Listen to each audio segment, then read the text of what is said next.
So hello and welcome back to a brand new episode of the DNF1 F1 Podcast, a show where we talk all of the latest news, gossip and events in the world of Formula 1, and we relay that back to you for your listening or viewing pleasure, depending on which platform, of course, you choose to follow us on.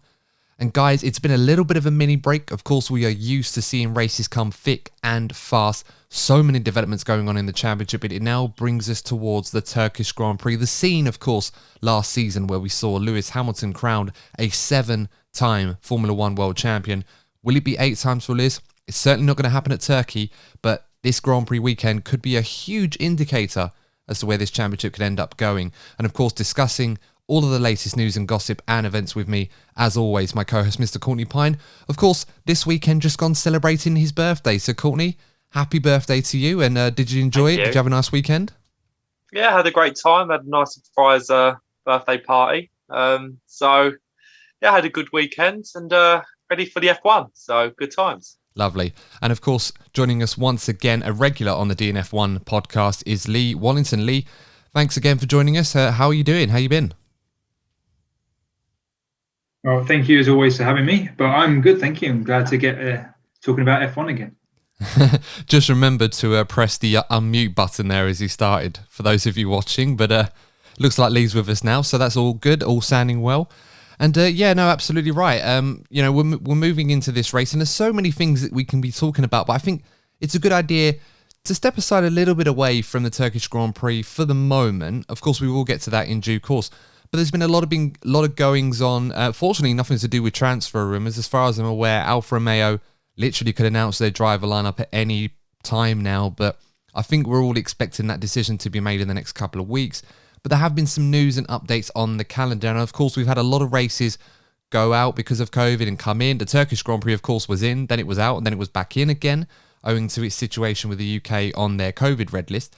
Now, of course, we're having that race go ahead. But one race that has been announced to join us on the 2021 calendar, that is, for this season only, is the Qatar race at Losail circuit. Now, guys, I had a look at a few of the onboard laps on YouTube. I know people were playing on Assetto Corsa. You could drive around that. It's traditionally a MotoGP circuit, so like most MotoGP circuits, they're not really designed for Formula 1 racing. And I think this one, we'll have to wait and see how it goes, but what are your initial thoughts on this? Are you looking forward to F1 going to Qatar, and do you think that the race at Losail circuit is going to suit F1 well, or do you feel like it's going to be another track that might be difficult to pass like we've seen at other races like Mugello, for example, or Portimao? Courtney, what do you think?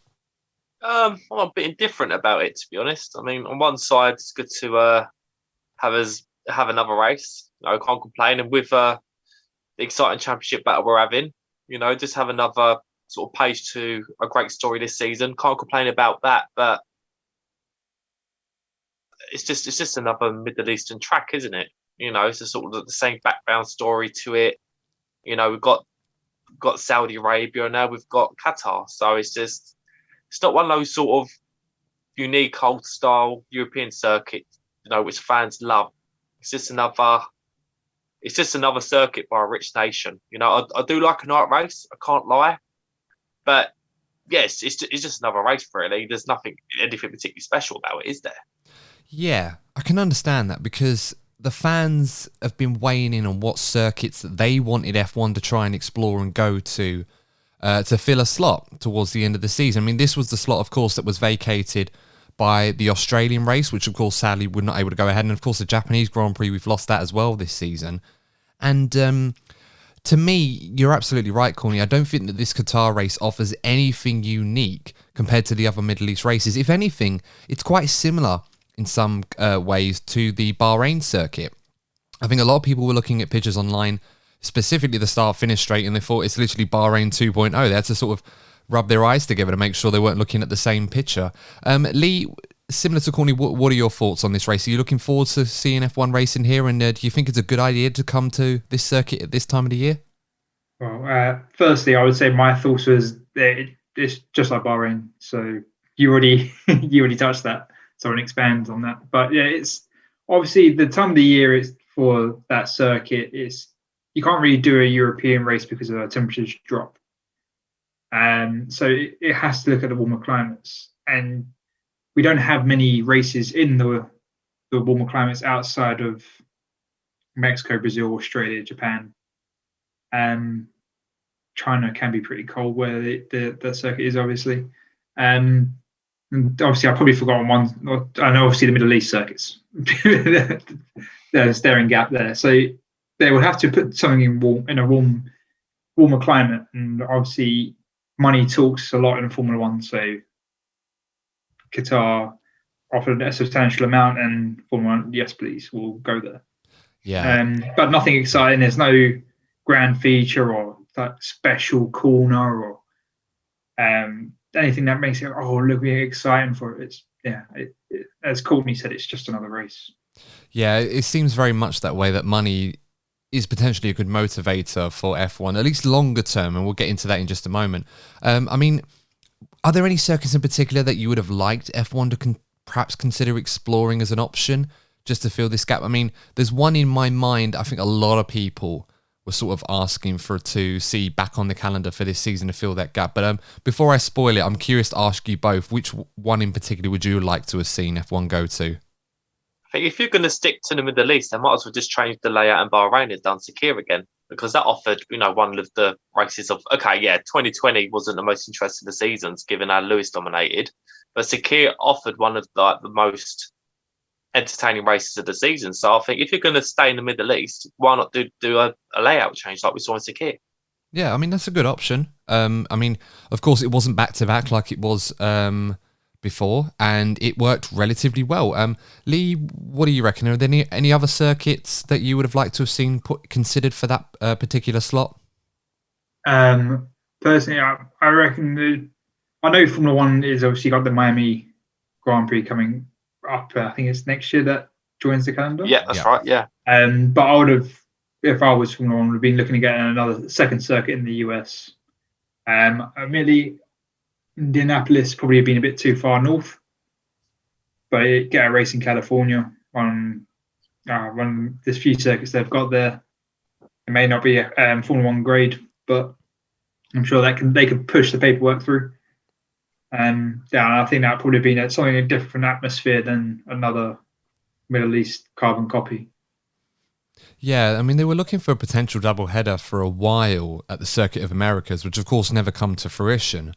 The COVID situation in America, I wouldn't exactly say I was too familiar with it at the moment, compared to how it was about 6 months ago when everyone was talking about it, amongst other places too. But it's one of those where, yeah, it probably made sense to perhaps considering that. I think given the traction around the announcement of the Miami race for next season, perhaps that kind of deter them away from considering another race in America, because obviously you don't want to steal the thunder, and you want to keep it all in one area. You don't want the teams to be moving around too much.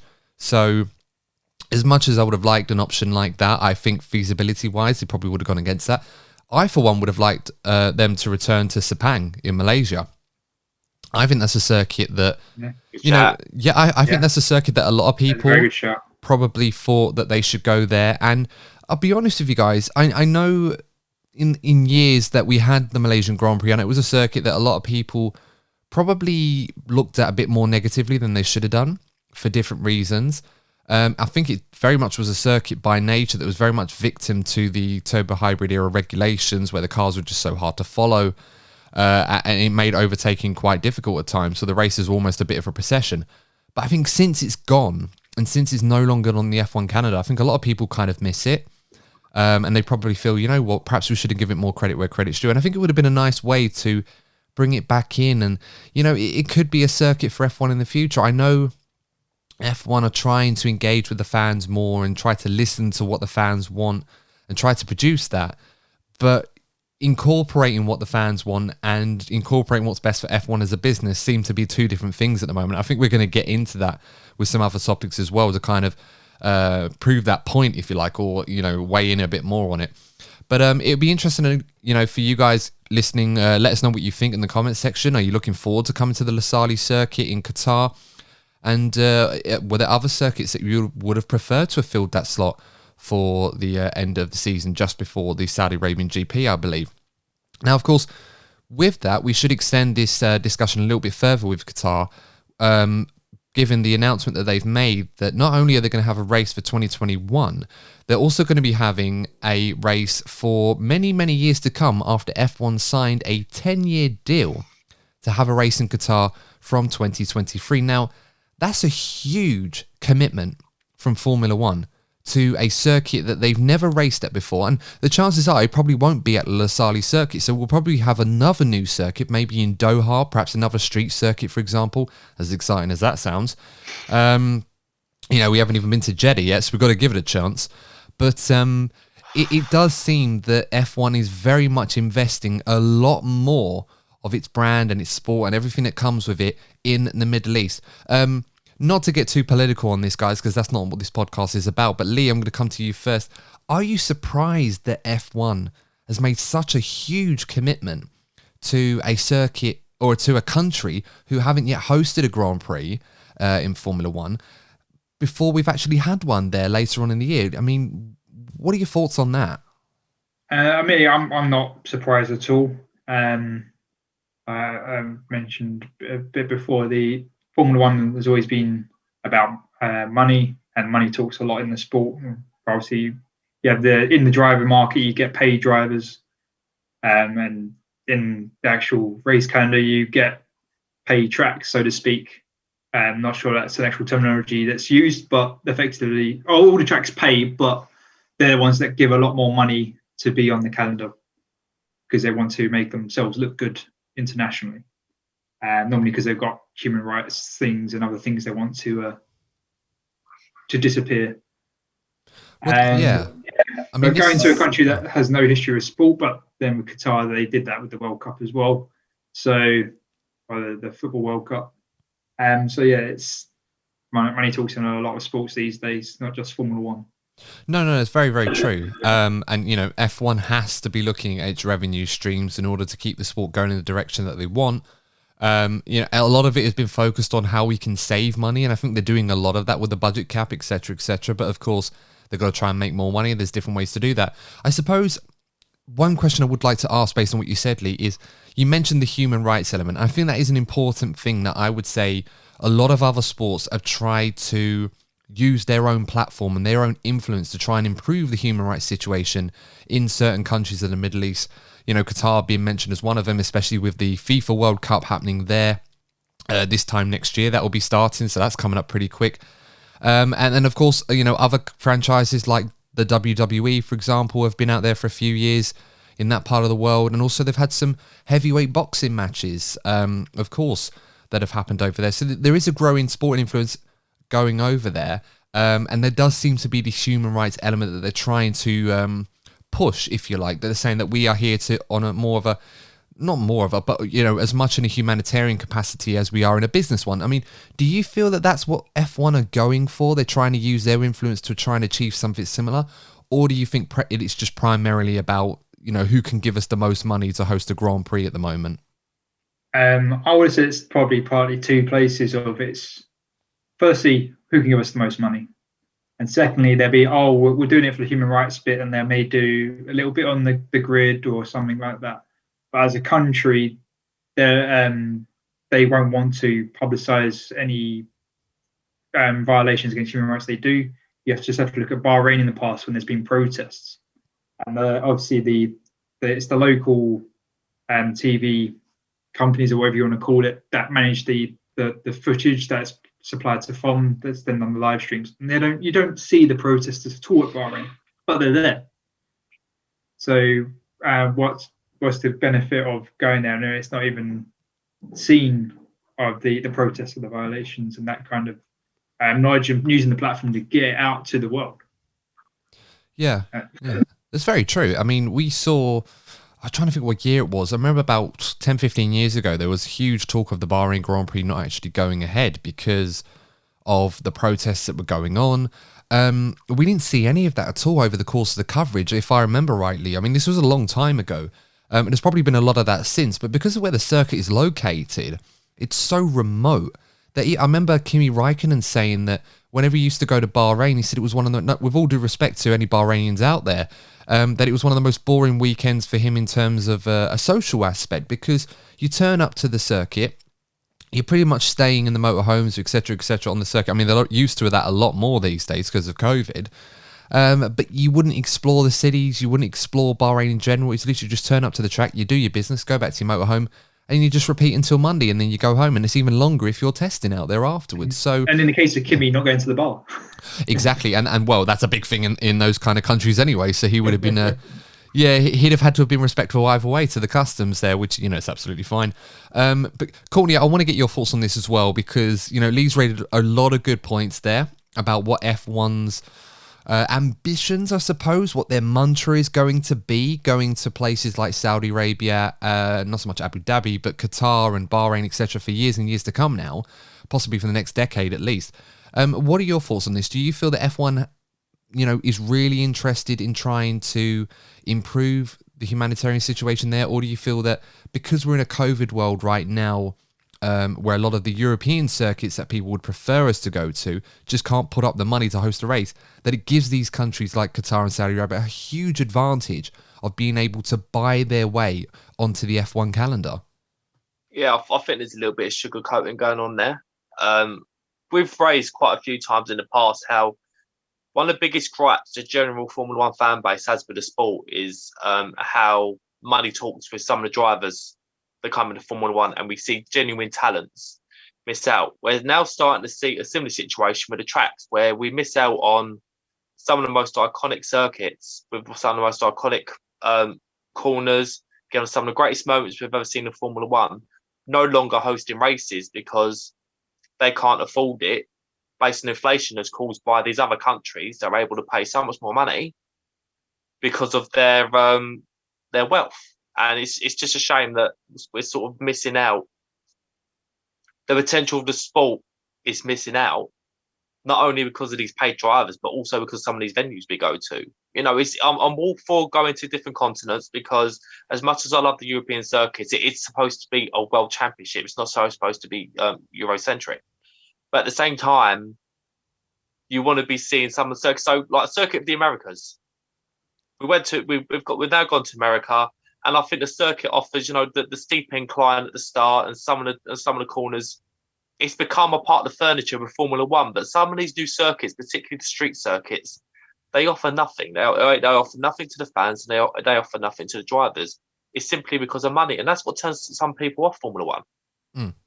And this is a good point actually, because when we talk about new circuits, and this isn't us hating on street circuits, but I find it really, really frustrating sometimes when Formula One goes to a brand new venue and say, hey, it's going to be a street circuit. And it's like, but we don't want street circuits. Yeah, okay, we always love the element of danger and the element of risk at somewhere like Monaco, for example, and Singapore offers a nice blend as well to Singapore's probably the best we've had. I'd say Singapore's Yeah. probably the best street circuit. Yeah, I think so. I think of those editions, it's been by far one of the best ones. And, for good reason. It is a street circuit by nature, but there's a lot more characteristics to it than just the street circuit. It's one where you can go quite quick. There's plenty of overtaking opportunities, and it always seems to develop exciting racing, especially when it rains, as we've seen the last couple of years. So, yeah, I'll make you right on that one. I suppose they're trying to recapture that in other places. And sometimes it can be, I'm not a circuit designer by any stretch. I'm not in charge of it. I don't have much knowledge on how to properly design a Grand Prix circuit, but I'm pretty sure it's probably cheaper to design one on the streets than it probably is to make one out in the suburbs or the outskirts, wherever it is that you're going to do it. So part of me feels like we're going to have this race in Qatar at La Salle circuit this year, and then 2023 we're going to have a race probably in Doha or somewhere like that, where it's all on the streets, just like how Jeddah's going to be and Miami. And all of a sudden, F1 starts to become a lot more how IndyCar used to be when they used to go to a lot of street circuits all the time. Of course, IndyCar have moved away from that to some degree. They still have some, but they've gone to more regular circuits, and I commend them for that because I think that's provided a lot of exciting racing. I mean, anyone who watched the race at Laguna Seca would have found that incredibly fun to watch, especially if you were a Romain Grosjean fan. But getting back to the main point, it does seem that cash seems to be a big motivator in all of this. I think we should be giving them a chance. It's a world championship. That's what's important. But I think F1 needs to be careful when they decide what circuits we go to what the prime motivator is. Because if it's all about just making money and hoping the show will provide the entertainment rather than the circuit, that's going to be a very, very dangerous precedent to make. Last year we had cars that were very difficult to pass each other. There was a dominant team in Mercedes and Lewis Hamilton in particular. And we still had a lot of great races because we returned to a lot of the older European circuits that people know and love.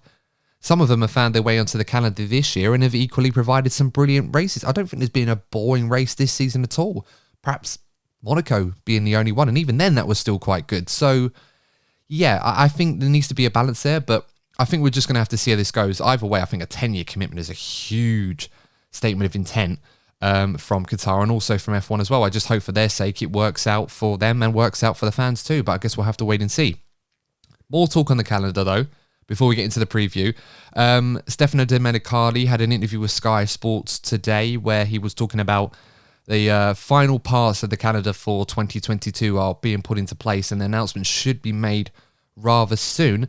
And he said that from what he does know, the calendar is going to start from mid-March and then it's going to end in mid-November. So around 36 weeks, obviously to make sure that it ends before the FIFA World Cup starts in Qatar, of course, in 2022. They don't want that to clash for obvious reasons. But what was interesting as well, he said in addition to the 23 races that we're going to be having next season, there's going to be a third of them, so theoretically around maybe 7 or 8 of them, that are going to be sprint races, which means we're going to be having quite a few more triple headers. And of those, we're going to be having 3-day F1 race weekends for the sprint format a lot more often. I mean, that's very, very ambitious. But Lee, I want to get your thoughts on this because we're basically going to be getting 23 Grand Prix weekends over a 36-week calendar with a third of those being sprint weekends as well. I mean, is that too much for the F1 calendar now? Are we getting into the realms where this is becoming ridiculously oversaturated, this calendar? There's too much going on. I mean, as a fan, I love when the Formula One's on. When a weekend where there's no Formula One, I'm like, oh, I'm going to do this weekend. There's no Formula One to watch. So for me, a triple header is like, yes, 3 weeks straight of Formula One. This is great. But from a logistics and a team point of view, that's not so good for them because they are people. They do have lives. They do have family. And they don't want to be away for weeks or months at a time. But I know that Toto the other day suggested about Mercedes will look at team rotation for their pit crew to give some of the junior members of the team experience, to get them more involved, and it also gives a break to the more experienced members of the team. And obviously, if they do that, it's a different matter. But from a personnel kind of thing, you think of a career development, that would be a great way to work your way up within the team. Obviously, they do have budget constraints and things about having extra staffing. But having that so many races in that short space of time is a bit too much, especially on the people side of things more than the fan base side of things. I mean, if you said 36 weeks and you go to a crazy Formula One fan, do you want 36 races in 36 weeks? There probably some of them go, yeah, I'll have that. As long as you can provide good races for 36 weeks, I'll have 36 races. But that's not practical. And so 23, 36, it is probably getting on the limit, but I know they probably want to push it to 25 long term. So that's probably going to be even more stressful than 23 in 36 weeks. Well, this was the original plan, wasn't it? The 25 races across all the continents, but it was spread out logistically that we'd have all the races in one continent and just moves on to the next one, which I guess made sense to a degree. I don't know. I just feel like it's a bit too much going on. I mean, you made a good point, what Toto Wolff said, to try and mitigate this issue, to get some relief for his senior crew, if you like, by rotating on a regular basis to give personnel more time to see their families and rest and recuperate before they go to the next race. At the moment, I believe that's prohibited. I think they're quite limited on the staffing numbers owing to the budget cap situation that we're in at the moment. I mean, something's got to give with this because F1 seem to be adopting the approach that, more is better. More racing, the better. Now, look, as a fan, I'm not going to lie. Just like you said, Lee, I think, if they can do that without any hiccups or any issues, or that everyone's capable of doing it without burnout or anything like that, then yeah, great. The more, the better. The problem is, I think, from a human perspective, and this is the one I feel like I'm trying to go with on this, is that a lot of people involved in Formula One have often spoken out about how difficult and how grueling these triple headers have been. You know, going from one circuit to the next, some of them doing 12 to 14 hour days, you know, constantly, no breaks in between. They don't see their family sometimes for almost a month. It does get to the point where you start to look at those situations and think, these men and women aren't robots. They're superhuman, a lot of them, but they're not machines. They do need their rest. And I feel that perhaps F1 are neglecting the teams and the personnel that they should be looking afterwards, because they're the stars of the show, not Stefano Domenicali or Liberty Media or Ross Brawn or anyone else. They're not the stars. They're the ones that, you know, come up with the ideas and, you know, they try to put on the show as best they can. So I think I don't think they've given them enough consideration in this. I think Claire Williams actually said that once that a few years ago when they tried the triple header, that it was something that everyone realised was quite grueling and very, very difficult, and that F1 said they probably won't be doing that again. And this was a few years ago, and since then we've had several triple headers. We usually look for the triple headers first of all to see, you know, when we're going to have those big blocks in racing for opportunity, for example. Courtney, I'll come to you on this one as well. What do you make of this as a standalone for 23 races in 36 weeks? Do you feel that what's the right number of races in your mind F1 should be aiming for? I mean, is it 23? Is it 25? Or perhaps it's a little bit less than that? I think another problem you're looking at is the cost capping issue. You know, you're asking these teams to cut the costs, but then you're putting them under more pressure, which will end up costing them more money. I mean, we've got a situation this year where we're going to be having 22, potentially 23 races, and we could have a championship decided based on engine allocations. You know, that's the reality of it. And you know, I understand that the mechanical aspect of Formula One is a big deal. But at the same time, you don't want to be seeing championship decided because of like one driver had to take an extra engine because of how long the season is. So one of the things that the people at the very top of Formula One need to think about is if you're going to have more races, you might have to increase the engine allocation, but in turn, that's going to increase costs. So there's a lot of things for these people of Formula One to consider. I'm all for having more races if it's spread out over a certain amount of time as well. As you said, there is the human element of it, and not every fan of Formula One is a Formula One nut.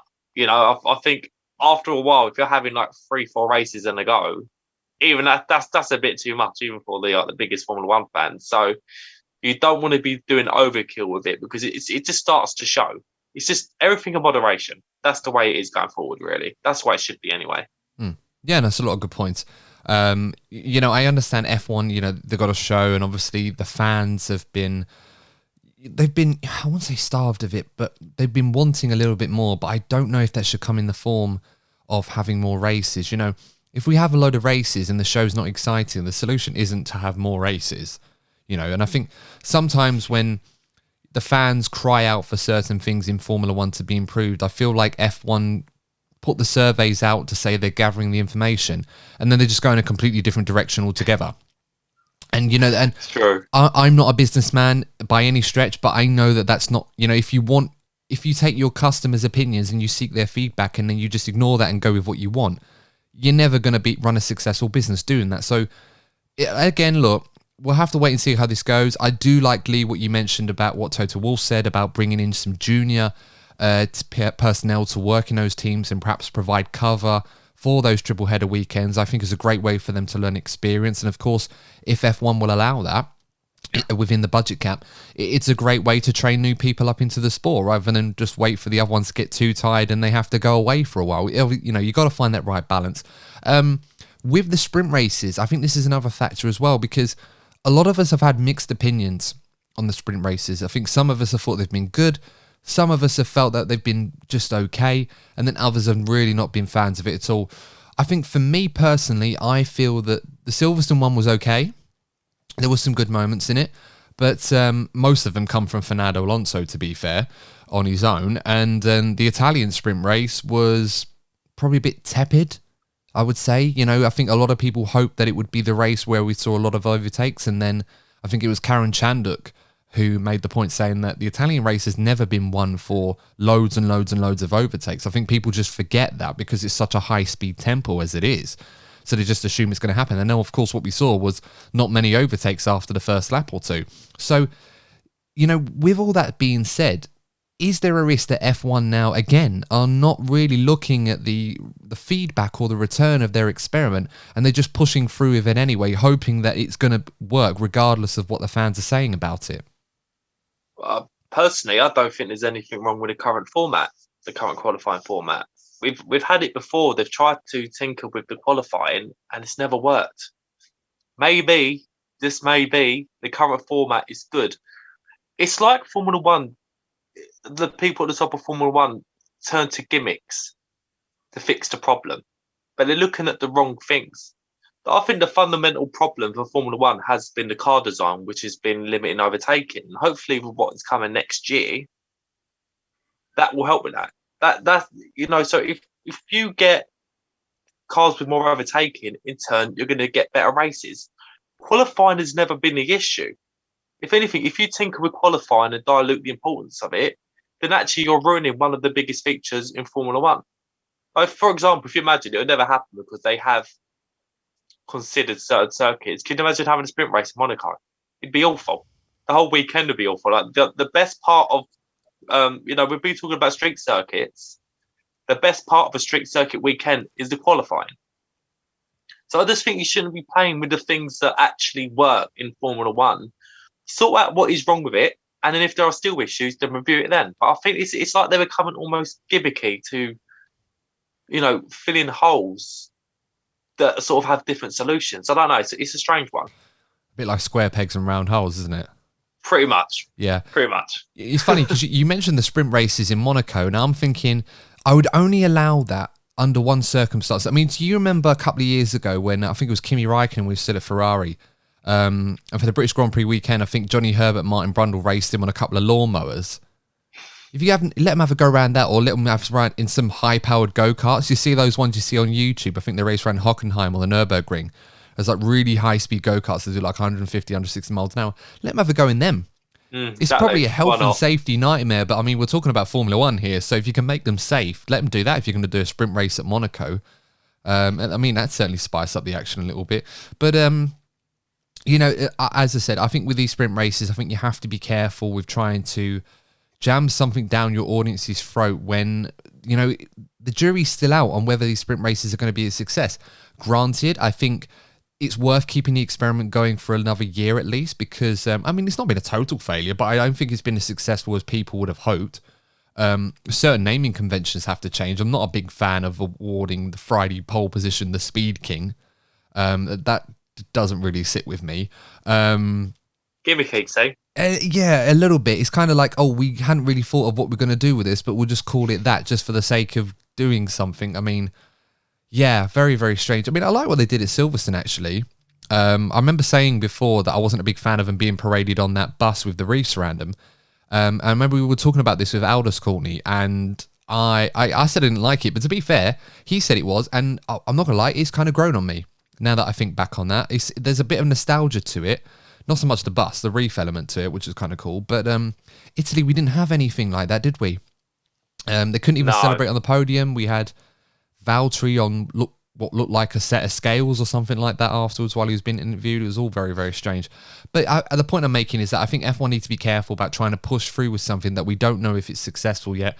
Hopefully the 2022 cars next season will create more exciting sprint races. But again, it's a big commitment to something we don't know if it's going to be working or not. And I think the fans, they're still split on this. So we'll just have to wait and see how that goes. I mean, Lee, what are your thoughts? Do you feel that, introducing more sprint races could be a good thing for the F1 weekend? Or do you feel that it all kind of depends on where we actually have these sprint races? Well, I actually agree with pretty much with what you both already said. It is a bit gimmicky. It doesn't really need to be changed.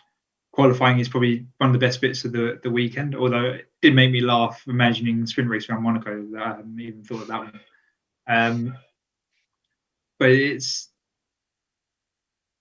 almost like the suggestion of Bernie Ecclestone about sprinklers to make the races more interesting. It hasn't. All it's done is provided more jeopardy on a Friday, but Saturday is now, this is pretty boring because nothing happens.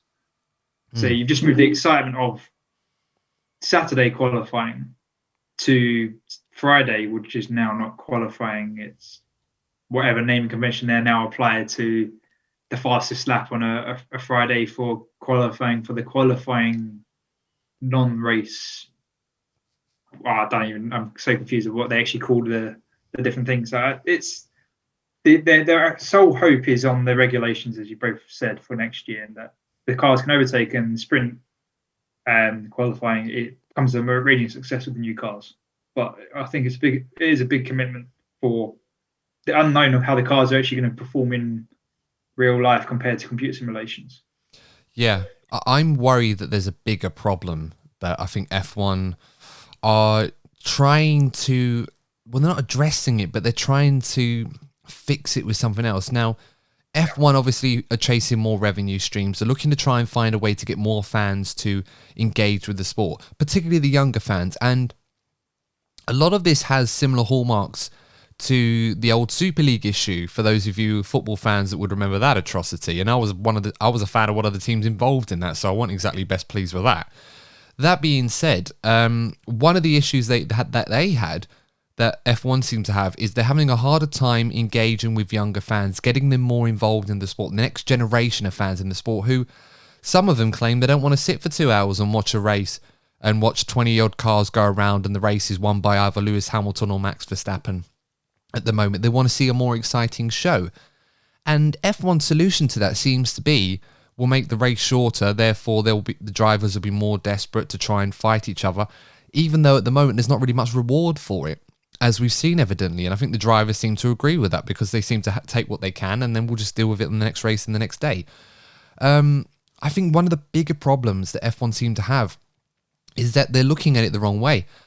You know, for example, they were looking at German viewing figures, and German viewing figures have dropped quite massively. I think as much as 50-60% compared to how they used to be a couple of years ago. And one of the biggest differences, well, there were two big differences actually I should mention. One of them, of course, was that there's no German Grand Prix on the F1 Canada. And this is quite a problem, because whilst we don't have a German driver fighting for a world championship like we've been used to having for the last 20 years, if you think back to 2018 was the last time we had a German driver fighting for a world championship, and that's been going on since Michael Schumacher had gone into the sport. So almost 30 years where we've had a German driver in the sport, a country that before Michael Schumacher come along did not have a rich racing history in Formula One. So obviously that was a factor. So having no Grand Prix at either the Nürburgring or at Hockenheim was a big problem for German fans. And a lot of Germany was the last country, I think, that went to pay-per-view, at least of the ones that have a major audience. And Germany used to have the largest televised viewing audience in the world in terms of Formula One. Now it doesn't, of course, because of that. And that's kind of I think the burden F1 needs to address, is the fact that it's not because young fans don't choose to watch Formula One because they think it's boring. It's because they can't afford to watch it. It's because they can't afford to watch the races live, because everything's on pay-per-view now. I mean, look in the UK, you know, Sky, to their credit, have done a fantastic job and taken broadcasting for Formula One to another level in this country. But I imagine so many more people probably wanted to watch it live when it was on the BBC or ITV or Channel 4, because it was free to watch. I'll probably guarantee the British Grand Prix probably got the highest viewing figures in the country. I don't know that for sure, but I'm probably going to stake a claim and say it did, because it was free to watch, wasn't it, Colt? You know, that's the other issue. You know, because a counter argument to that could be is, well, you know, football's pay-per-view, but you know, it's still a big part of the culture, like here in the UK and in Europe. But there are several issues with that. With football, okay, barring one of like the Premier League clubs in London, if you want to go and watch a football game, it's affordable. A weekend at a Formula One circuit, as we know, like in Silverstone, for example, isn't cheap. So it isn't accessible for, you know, generally speaking, people from working class backgrounds. Whereas, you know, and football, you're more likely to get into it because all you need is grass, I don't know, 4 jumpers and a football and some friends in order to play. It's not like you can just go down to the local karting track if you're not very wealthy. And the only way that people on low incomes could get into Formula One is because they was watching it, as you said, on BBC. So there's a problem where, because of the increasing cost in Formula One, and we mentioned it earlier on with these rich countries coming in, that's all inflation. It's all inflation of money. And as usual, the people that suffer the most are the people on the lowest incomes, and they're not going to be engaged. We've seen, Lewis Hamilton coming from compared to most Formula One drivers coming from a poorer background. We never see it happen. And those opportunities are only going to lessen with the decisions that the people at Formula One, at the top of Formula One, are making. It's becoming more and more elitist, and it's a big issue. Yeah, I mean, I've not gone through any of the financial figures. Of course, I wouldn't be able to, but I would be very interested to see if F1 had looked at the feasibility of perhaps signing with broadcasters that would provide free-to-air coverage in the countries that actually have had the biggest drop in viewing. Because, of course you want to, guarantee that equity and the money and everything that comes with the revenue that in Formula One from TV companies. And of course, that's always going up and up and up because of the competition. It's the same thing in other sports. We've just talked about football in that regard. They've had the same thing. They've had that huge war in the UK between Sky and BT in particular. Now they've formed a synergy with each other now where they're happy to allocate certain sections of games so that both of them can have their piece of the pie. And the Premier League's only going to get better for it. And it's the same thing with F1. All around the world, you're going to have broadcasters fighting for the rights exclusively to show the sport, but they're going to expect their customers, people watching it, to pay a premium to watch the races. So this kind of goes back to what Stefano Domenicali was saying, that we have to make the show more exciting, because if we stick with the old ways, the sport dies. And I'm thinking, well, no, because if you're targeting the younger audience with these newer ways, the reason why the younger audience aren't tuning into your show is not because they don't want to watch it or they don't have access to, but if you're under 16, in what world are if your parents aren't going to pay for it, are you going to be able to do that yourself? You're going to have to go and get a paper round and buy it yourself. It's just not going to happen. Lee, what are your thoughts on this? Do you feel that F1 need to, look at what they're currently doing with their TV rights and TV deals to try and bring younger fans into the sport? Or do you think perhaps there is a way they can experiment with what's going on with the show right now that can actually bring those fans in regardless, or make them pay to watch the show? Because I think that is the real target for F1. I think you both touched it perfectly. It's the fundamental issue on how they broadcast. I mean, not that any of us are old, but the younger generation, you stick it on YouTube, you stick it on Instagram, you stick it on Twitch, they'll sit there for hours watching stuff on those platforms, and especially Twitch, where they'll watch people play games for hours on end and not actually play games themselves. So it's not so much, we'll make it short to get their attention, because they can handle long pieces of media to watch. It's just, as you said, it's the accessibility, and especially in the UK and other big markets, you just can't get to it if you're at younger age. And it's, I'm sure you both have similar memories. I remember watching it when I was a kid, and when my parents had it on, my family wouldn't have been in a place to pay Sky's rates to access Sky to watch Formula One. And I love the sport, but I would never got into it if it wasn't free. Well, no, that's it. I mean, there has to be an incentive there to convince fans to want to pay for it, no matter how hardcore you are. I mean, for me personally, this season, I've not really wanted to pay to watch football on BT Sport, especially in Europe, because my team aren't playing in Europe this season, sadly. So there's no incentive for me at this point to want to do that. And I feel like for F1 fans, they kind of go through the same conundrum. Like, if you're struggling to afford to pay for broadcasting services to watch F1, chances are you're not going to do it. And, so I feel like F1 need to address that, rather than thinking, how can we make the show so exciting that our fans will have no choice but to pay money that they can't afford to watch our show? It doesn't sit right with me, but I'm not a businessman. So, I come up with an idea like that, they probably say, no, Adam, get out of there. You're not interested in making money. But look, anyway, let's move on. We've been going on for quite a while now about things not related to the Turkish Grand Prix preview. So we need to appease the YouTube algorithm, actually talk about the thing we've titled in the thumbnail.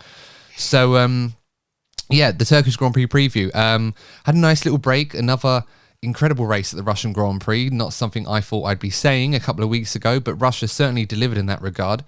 And the biggest talking point, of course, we're going to have to go into is the everlasting battle between Max Verstappen and Lewis Hamilton. Now, of course, going into the Turkish Grand Prix after Russia, I imagine Lewis Hamilton, after getting his 100th Grand Prix win, would have thought he'd have a bit more of a sizable margin ahead of Max Verstappen in the championship until his Red Bull pulled up alongside him to finish in second place in what was a ridiculously crazy race.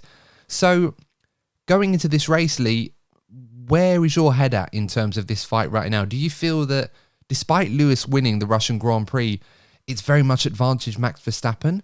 Or do you feel that Lewis still could be in control of this championship towards the end of the season now that he has a lead to hold on to? Well, I think there's quite a few points to be expanded on regarding it, but I would have said fundamentally, I think it is advantage Max for the championship. Obviously, I'm not going to deny I'm a Lewis fan, and I would love him to get his 8th championship. But the way it's looking at the moment, and you think about it, obviously, there may be an engine penalty coming up this race or in the future for Lewis, which is going to set him back. Because that was a wonderful recovery drive for Max in Sochi, getting to P2. There's obviously the track in Istanbul Park. Obviously, last year there was no grip and the water blasted it. But if that has improved the grip level at all, that's another unknown. And I think there was a forecast of rain as well again for this weekend.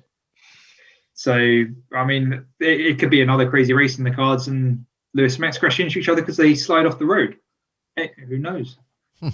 Hopefully that opens the door for Lando Norris and he can get his first F1 win that he thoroughly deserved, but unfortunately fate is a cruel mistress indeed. But yeah, you're absolutely right, Lee. There was a lot of issues with the grip on the track surface last season. From what I've heard, they have addressed those, so we should be seeing the cars pointing in the right direction more often than not, which will be music to Valtteri Bottas' ears, because he's certainly spent more time spinning than a freaking laundromat on us on the best of days. Courtney, you look like you're itching to weigh in on this one as well, so I'm going to come to you.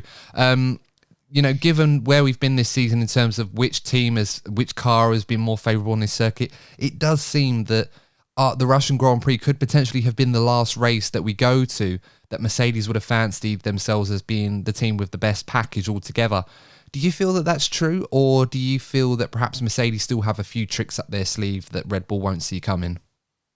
I think it all depends on where Mercedes take this engine penalty for Lewis. If it was down to me, luckily it's not. I would take it this weekend. I think this is going to be one of the better circuits for overtaking, particularly if there are changeable conditions forecasts. I think the next couple of circuits are going to be fairly even, because I think it's Circuit of the Americas after this, isn't it? That's right. Yeah.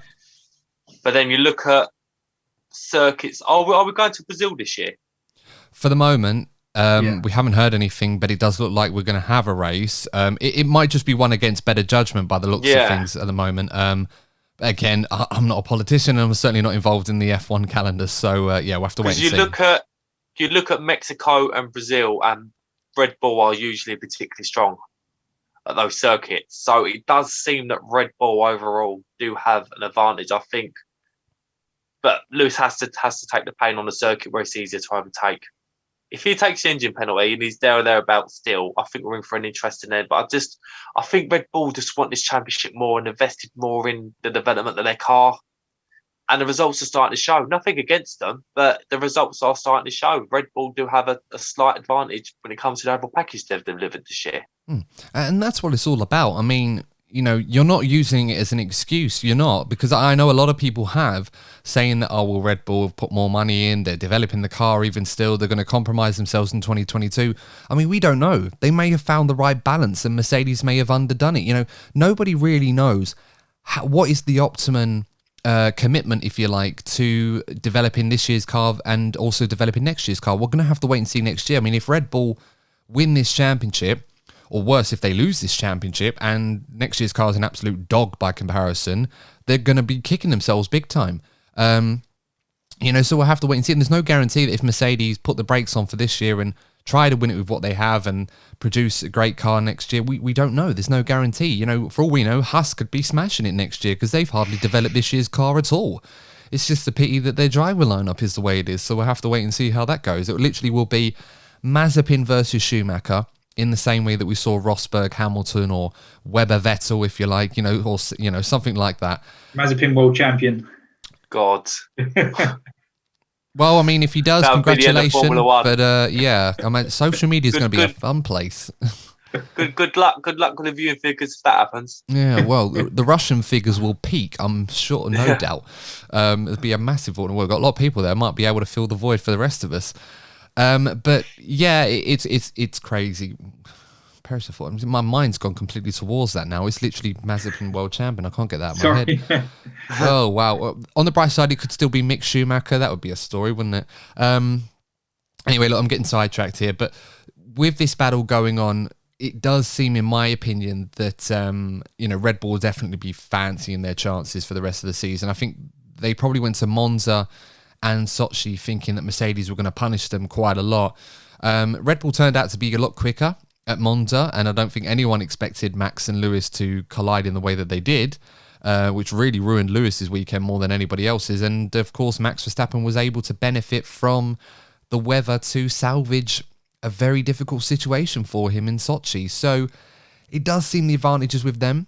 From what we've seen from Bottas's engine issues, where of course the Monza one, by the sounds of it, was completely written off, so we had to take another new engine in Sochi, so it wasn't all tactical. It does seem that inevitable that it's going to happen to Lewis. So, when he decides to do that, only he will know. It could happen this weekend. He may hope that with the weather being as volatile as it could potentially be, it might provide the best opportunity to mitigate any damage. And if anything's like last year, he could still win it. It's Lewis, so certainly why not?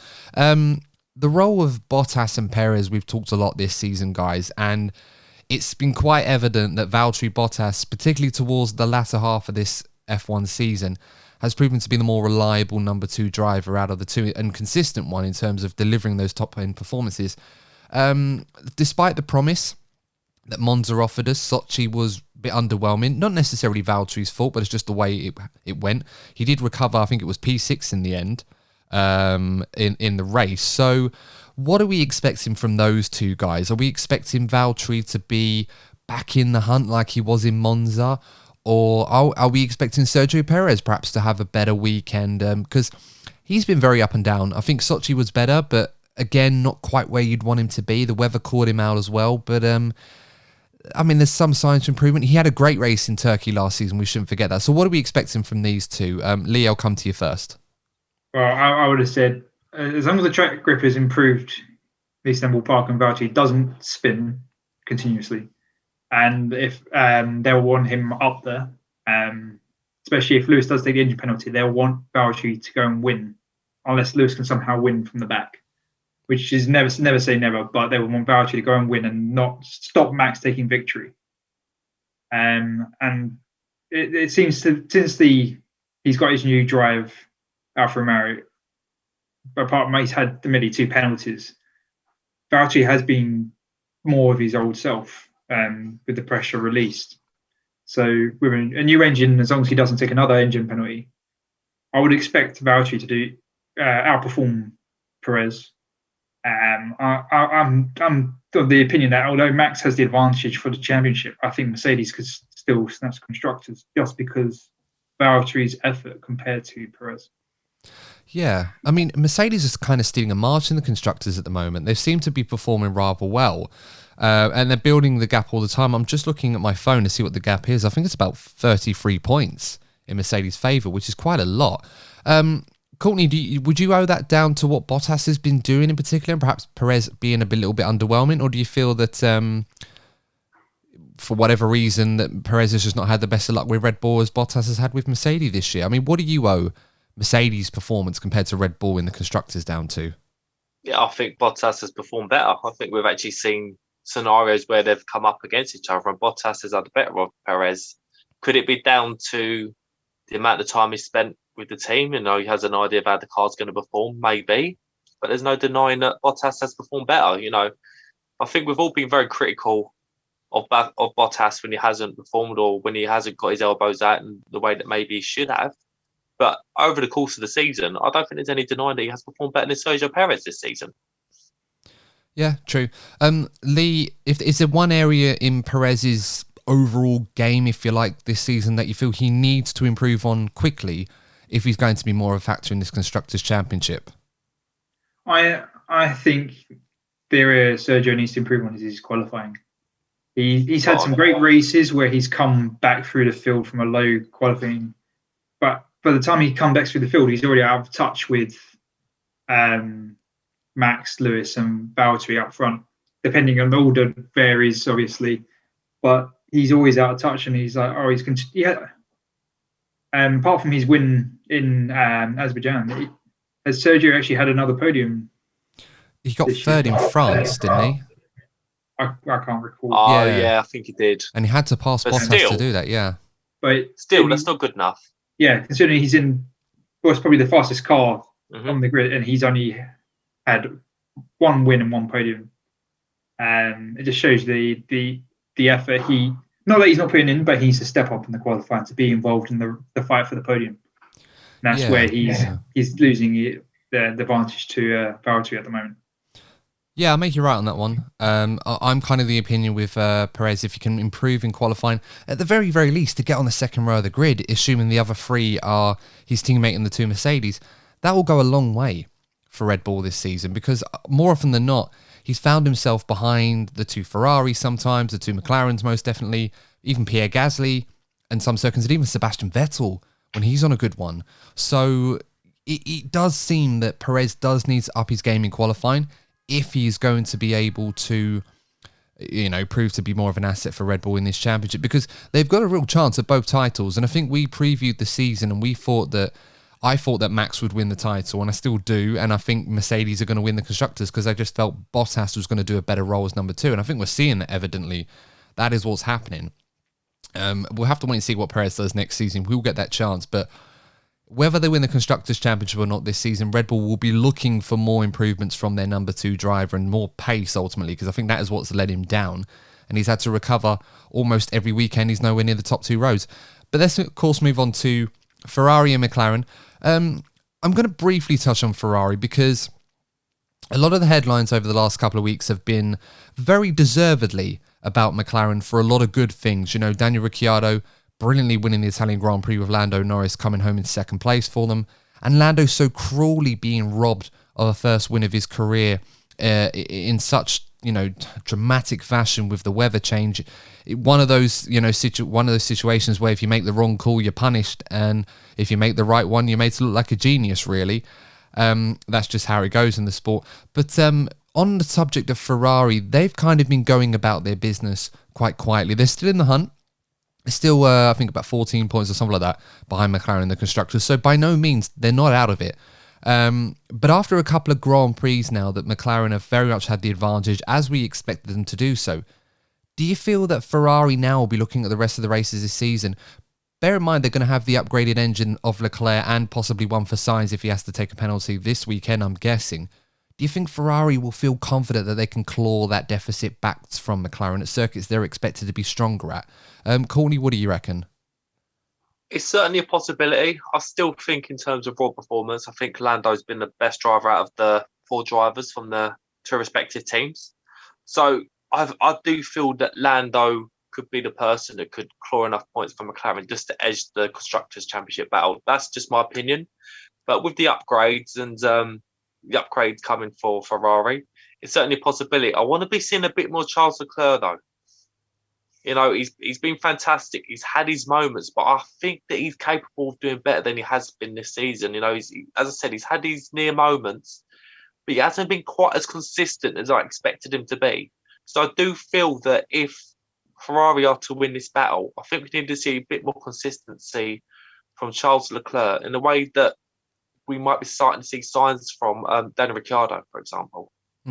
Yeah, absolutely right. I mean, Sainz had a very, very good race, managed to get P3 in the end in Russia.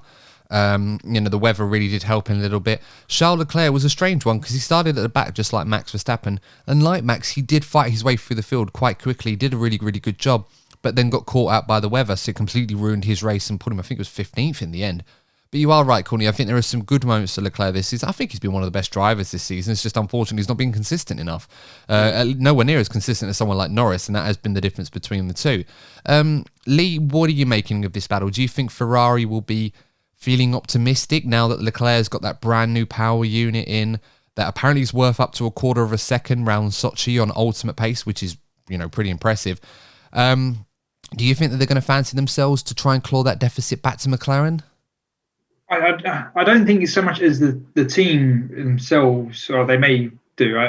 Be feeling optimistic, but I don't think it's. I think it's more down to the drivers. I think Carlos will be biting at the bit and close that gap down. But from what we're reading with Charles Leclerc, he's having a bit of falling out with Matteo Binotto at Ferrari at Monza, and that seems to have slightly spilled over into Sochi from what I've been reading. Because it's about seems to be rumoured about that Ferrari are now prioritising Carlos's feedback over Charles's feedback, which hasn't gone down very well. So I think Charles at the moment is a bit demotivated. He's lost his mojo in the team because effectively Carlos has come in and gone, this is my team.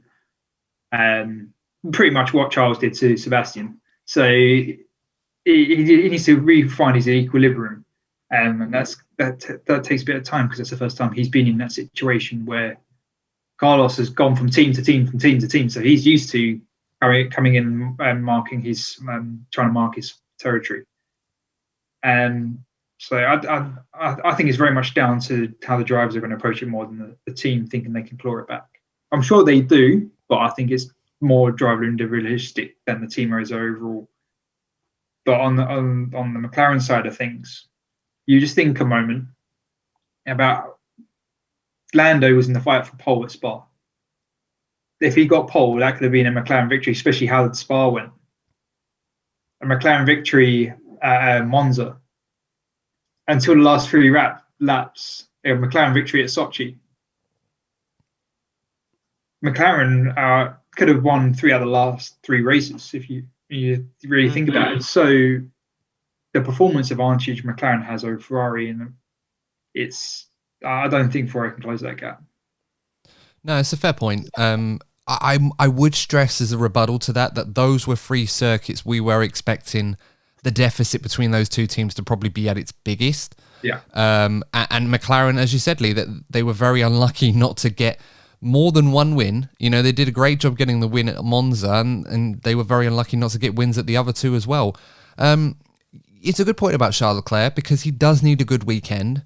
The last few have not been fantastic for him, and it has seen Carlos Sainz get ahead of him in the Drivers' Championship. And it's a testament to how good Sainz has been this season, how consistent he has been. He has not had the highs that Charles Leclerc has had, but he got a P2 at Monaco when Charles could have very much won that race if he didn't have his mistake in qualifying. And he got a podium here as well. So, you got to look at that for all the right reasons. And even Carlos himself has said that he has not fully understood the Ferrari yet. So there's still more to come from him, which is only good news for Ferrari. But for Charles Leclerc, if you're in his camp, he definitely needs to find a way to get back to the level he was driving at Silverstone. Because there is definitely more to come from him, and he definitely needs to do his part for the team as well. Now, I think it's beyond the inter-team rivalry. It's always nice to have, but I think Ferrari's objective has to be McLaren, so they have to make sure they can do everything they can to stop them. But talking about McLaren, of course, we've mentioned them briefly a few times. It was another solid performance from Ricciardo at Russia. I'm expecting something similar from him. He seems to be finding his mojo a bit more. But Lando Norris, this is going to be a big one for him because when we were recording this on the Monday, so I think he was on this morning on ITV talking with Philip Schofield and Holly Willoughby about mental health. And of course, that's coming off the back of after the first season he had, he said he felt really lonely and he is struggling with his mental health. But all of this, of course, he's talking about this off the back of arguably his most difficult experience in motorsport of his career so far. Being so close to getting that first win. Looks like he's got it in the bag. If it stayed dry, he probably would have done, only for it to be snatched away owing to one mistake in judgment. not to blame him or blame the team, etc. It doesn't really matter. Ultimately they both made the wrong call and that's what cost him. But, this weekend's going to be a big one for him. What do you think the mentality is going to be like for Lando Norris? Is he going to be able to shut that out? Bearing in mind he's only 21, that's a lot to ask for from an elite sportsman of any experience to shut out a difficult experience like that. How do you see this weekend going for Lando? Can he put that to the back of his mind and carry on as he has been so brilliantly? Or do you think that this could potentially have a bit of a hangover effect on him? I reckon the expectations from this weekend in a strange way will actually help Lando. The fact that McLaren aren't expected to be the strongest team will give Lando the opportunity to have a quiet but solid weekend for the team, maximising the package. If he's to do that, he'll start building his confidence again. He's not going straight into a situation where he might be expected to win a race again and the pressure's on him. McLaren could potentially be the third, maybe the fourth fastest team. So his mind would be focused on maximising the package rather than winning. And as I said, I reckon this could be a good scenario for him, actually. And Lee, what do you think? Do you think Lando can put Russia to the back of his mind and focus on the job at hand? Because there's still a job to do.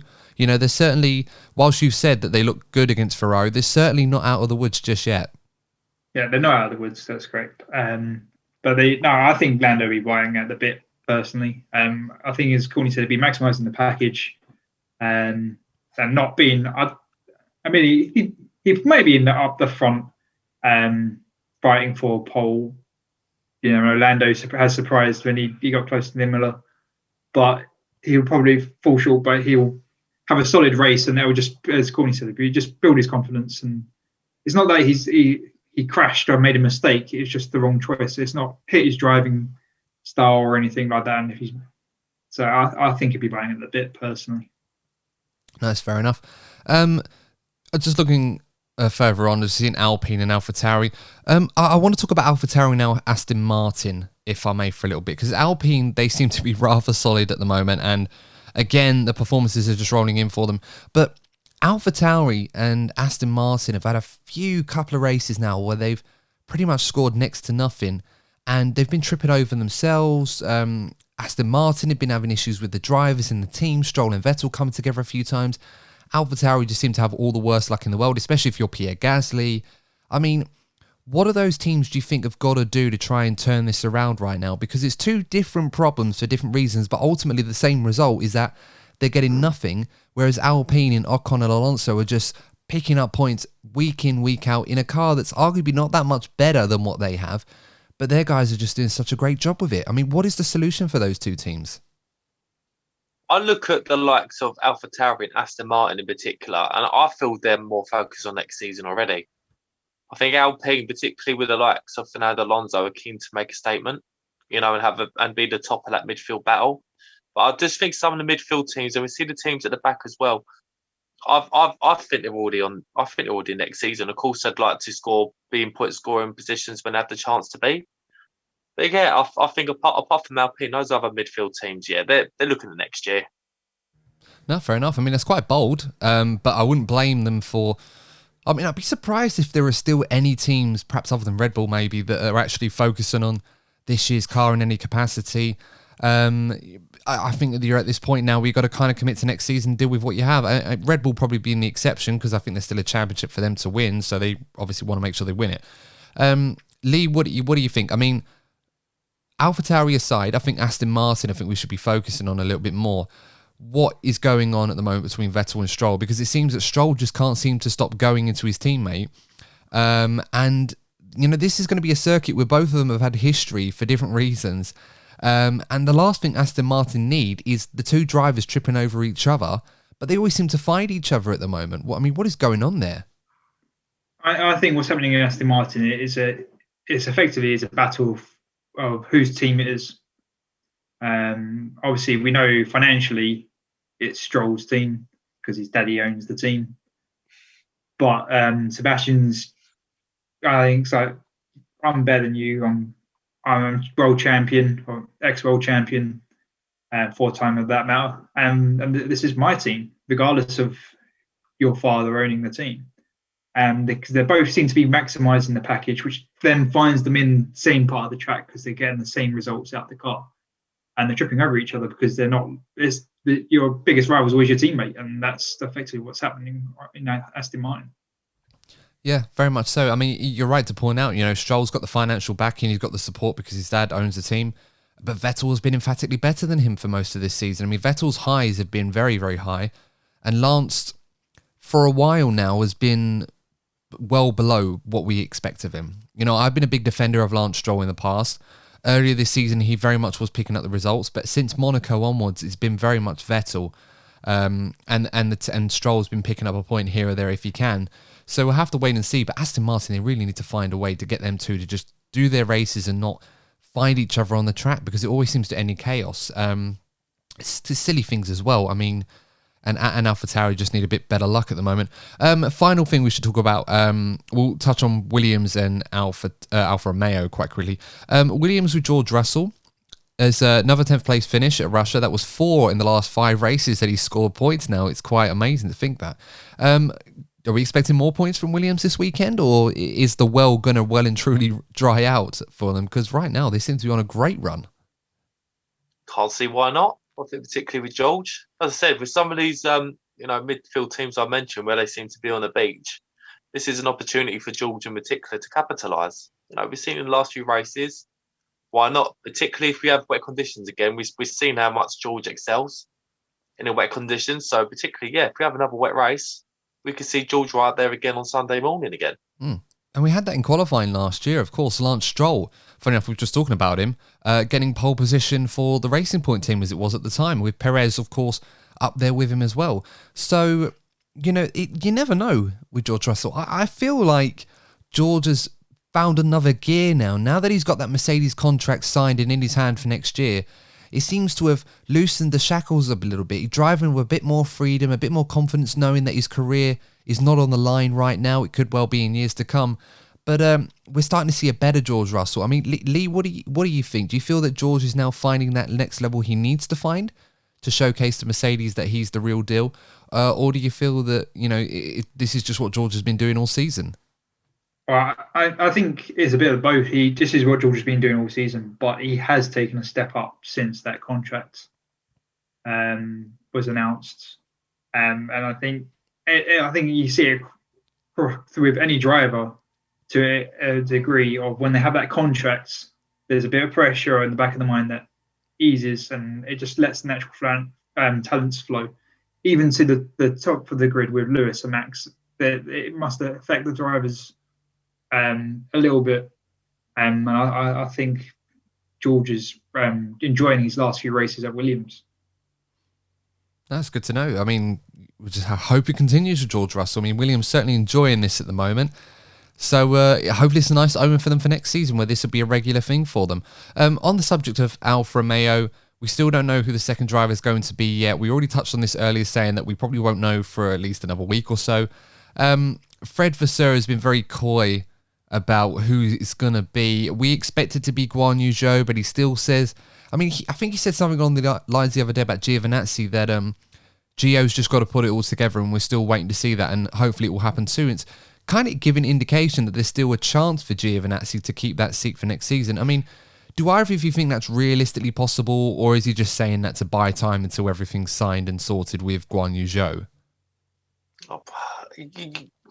You don't know with Alfa Romeo, do you? I really do think they're probably I'd say, they're probably the most boring team on the grid at the moment. So if you think of the most boring outcome of this whole thing, that's a decision that Alfa Romeo are going to make. It would surprise me if Giovinazzi stayed. It would surprise me. I mean, you've got a choice between Giovinazzi and Guan Yu Zhou. Yay. That's the situation. No disrespect to them. But Alfa Romeo before had like an exciting driver like Charles Leclerc that the fans could really get behind. And at the moment, we've got Valterri Bottas going there next year. Apart from that, like Guan Yu Zhou or Giovinazzi, don't really set the world alight, does it? Just throw in a Hail Mary out of nowhere and just announce Oscar Piastri, why don't you? I mean, that would be a fun one. Exactly. Lee, what do you reckon? Are Alfa Romeo stringing this out now, or should they just put Giovinazzi out of his misery? What I imagine is there is a lot of discussions going on behind the scenes with Giovinazzi trying his damn hardest to remain on the grid, which is causing Vasseur a headache. And they are stringing it out in that sense. But if it was a slam dunk deal, they would have announced long ago.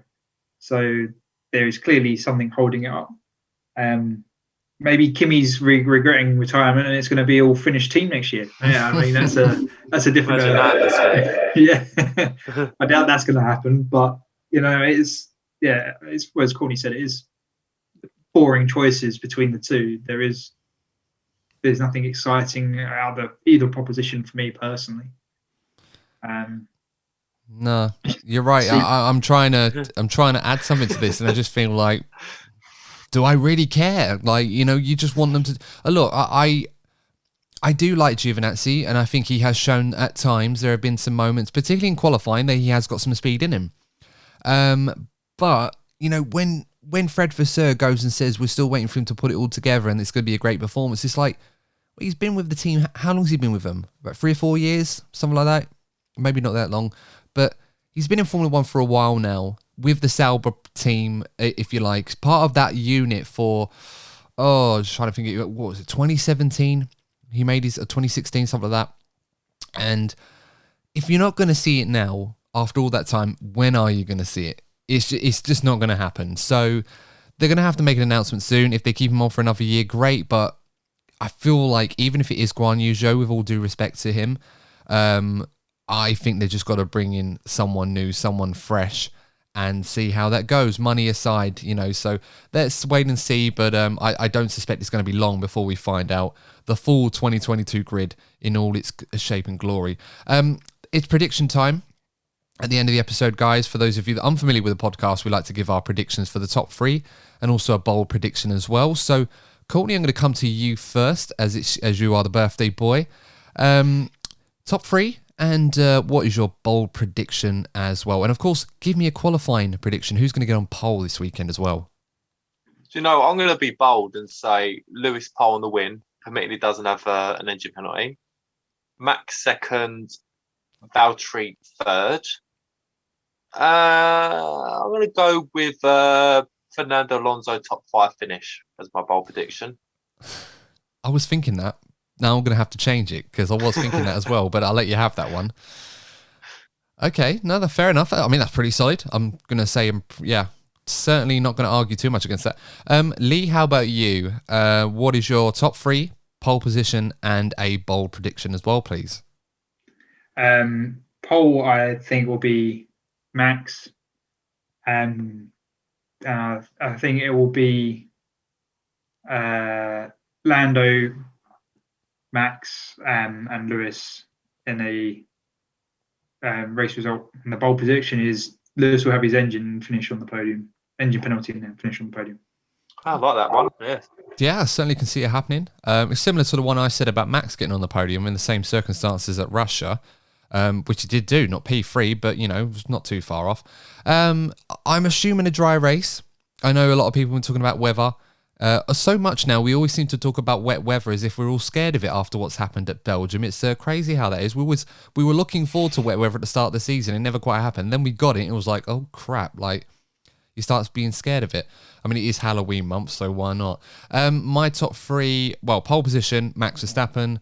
I think top 3 is going to be. I'm assuming Lewis is going to take the engine penalty. I don't think he's going to be able to get to the podium. As fun as that would be to watch, if it stays dry, if it goes wet, all bets are off. But top 3, I'm going to go with Verstappen, Bottas, and I think Charles Leclerc is going to have a bit of resurgence this weekend. That upgraded Ferrari engine. I think hopefully Ferrari fancy their chances a bit more around this circuit. So yeah, I'm going to be bold. Well, not that bold and say Charles P3. Bold prediction, Russell's going to score points again for the, I think, 4th race in a row, is it? Or something like that? Well, it'll be 5. That's about right. Something like that, yeah. I think Russell points again this weekend.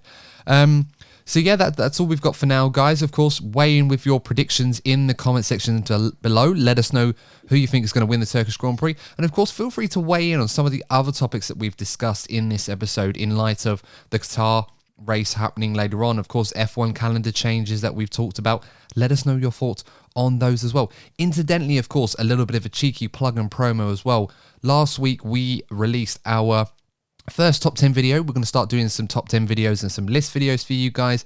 The first of which, of course, was celebrating Lewis Hamilton's 100 Grand Prix by giving you our top 10 Lewis Hamilton wins in Formula One. Of course, so far, we've been having a bit of a few issues with the YouTube channel where for some reason the videos aren't being advertised to our subscribers. Criminal.